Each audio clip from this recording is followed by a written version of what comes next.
Et on se retrouve donc dans une vidéo pour vous aider sur cet exercice-là. Donc c'est l'exercice 88. Je vous l'ai donné en cours, vous avez travaillé sur celui-là en groupe. Et donc on va travailler sur celui-ci. Voilà, sur celui-ci. Je vous l'ai mis aussi sur le document si vous ne retrouvez pas vos papiers.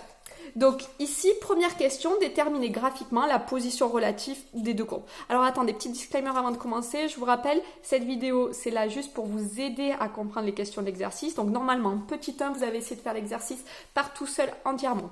Petit 2, c'est cette vidéo, j'essaye de vous expliquer un peu mieux les questions. Et petit 3, il y aura la correction entièrement de cet exercice. Voilà, donc là ici, question petit 1, déterminer graphiquement la position relative de ces deux courbes. Donc position relative de ces deux courbes, c'est-à-dire on veut savoir qui est au-dessus et qui est au-dessous. Donc à vous de dire, sur l'intervalle pia, la courbe de la fonction f, donc cf est au-dessus de cg, et donc normalement forcément, sur le reste des intervalles, ce sera l'inverse, ce sera cg qui sera au-dessus de cf. Voilà, allez, pause, à vous d'essayer de faire cette question. Allez, donc si vous êtes encore là, c'est que vous avez des difficultés. Petit 2, petit a, je ne vais pas m'apesantir, vous avez une fonction h ici, il faut la dériver. Voilà, ça vous savez faire, je vous fais confiance. Allez, repose, faites ça. Petit 2, déterminez le signe. Vous avez votre dérivée et là, allez, faites-moi plaisir, j'espère que vous avez pensé à moi. Vous vous êtes dit, ah, il y a un carré delta. Bah oui, c'était bien ça. Il fallait reconnaître un polynôme de degré 2, A, B et C, delta, etc.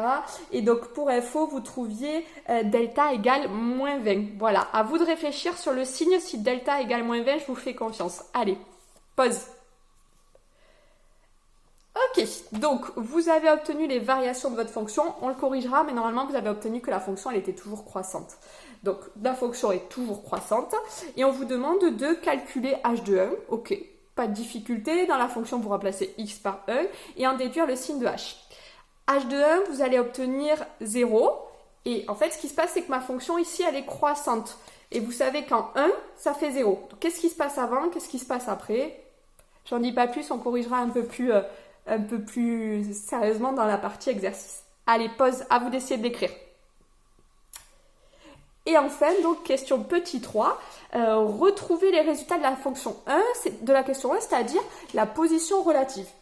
Donc là, ici, c'était en plusieurs étapes. Il fallait d'abord s'apercevoir que, en fait, la fonction h, ici, x au cube moins x au carré plus 2x moins 2, ça correspondait exactement à f de x moins g de x. En effet, donc à vous de l'écrire, écrivez f de x moins g de x et vous allez voir, vous obtenez exactement la fonction h. Et donc, f de x moins g de x était positif lorsque h est positif. Et f de x moins g de x était négatif lorsque h était négatif. Et ça vous permettait de conclure. Allez, bon courage!